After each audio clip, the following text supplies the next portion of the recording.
Today on Dak and Jew, we are showing you how to make the perfect Thanksgiving turkey.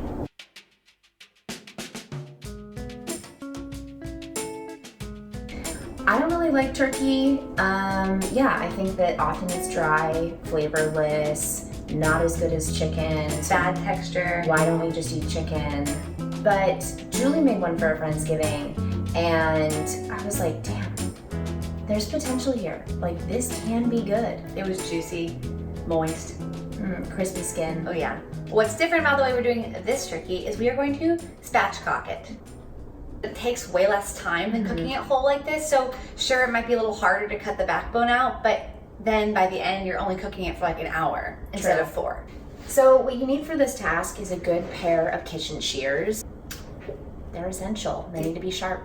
These are Joyce Chin. I'm just cutting right to the right side of the backbone, and you can see pretty clearly where the backbone is right here. I'm just cutting right along it, right to the right, and you are cutting like through bone, so it's kind of gross.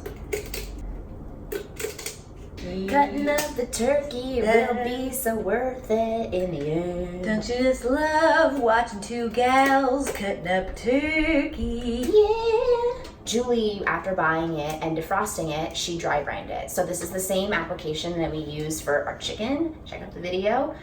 Basically, she just patted it dry with paper towel, sprinkled it really generously with kosher salt, and then put it in the fridge uncovered. What that's gonna do is dry out the skin, season the meat really nicely, and make it so that you're really optimizing for crispiness in the oven. Optimizing. Optimizing. I've cut the right side. You can tell it's open.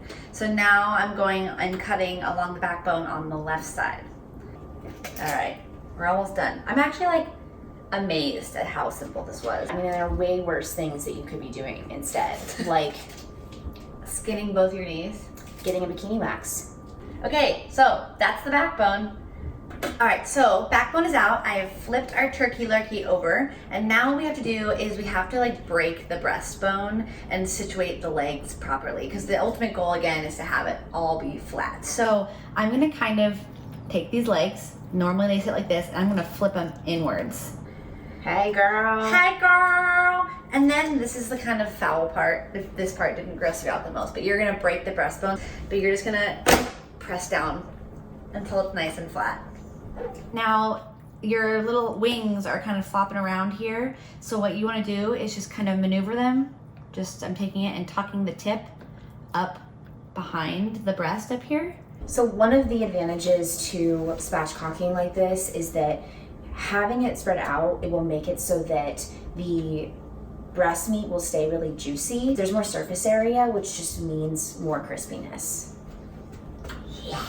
And you can kind of do it on the legs too, so you kind of like peel it off of the, you see?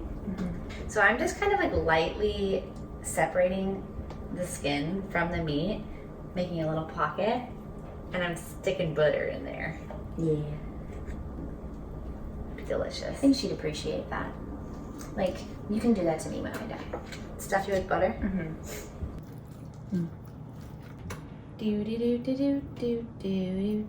Julie was like, I'm just gonna do a little bit of butter. This is a little bit of butter. I think also you could say, like, well, spatchcocking, the bird doesn't look as impressive. Like, you don't have that sort of quintessential image of what a turkey on the table at Thanksgiving should look like. What's the point of having an impressive bird if it tastes bad? Also, she's literally doing the slits. Yes. Kind of cute. Yeah. I'm just gonna stick some under here too. Just looks like a rosemary thong. This is not as impressive as the full bird, I'm just gonna say. Not too much, because Julie already heavily salted it in the brining process. Freshly cracked pepper. Yep. This actually does look really good. It looks amazing. I think I'm gonna be happy to eat some of this later. I think I want my own rosemary thong. Just a little drizzle. All right, our bird is out of the oven. It was in there for about an hour. It's roughly 7 minutes per pound. And halfway through, we basted it with a little bit of extra melted butter. Now, once you take it out and you're trying to figure out whether it's ready or not, you also have to take into consideration that there's going to be a little carryover cook time. I tempt it right in the thick of the breast. That's one spot.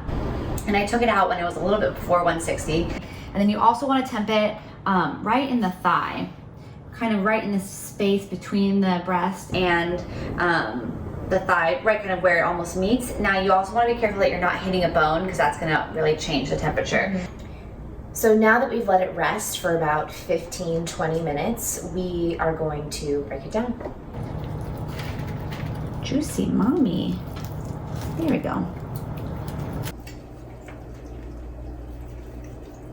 Beautiful. Easy.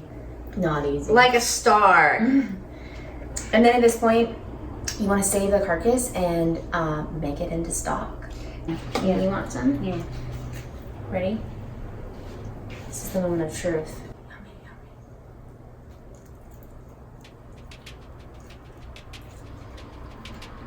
Oh yeah. Pure carnage. Not dry. Very moist. The skin is so salty.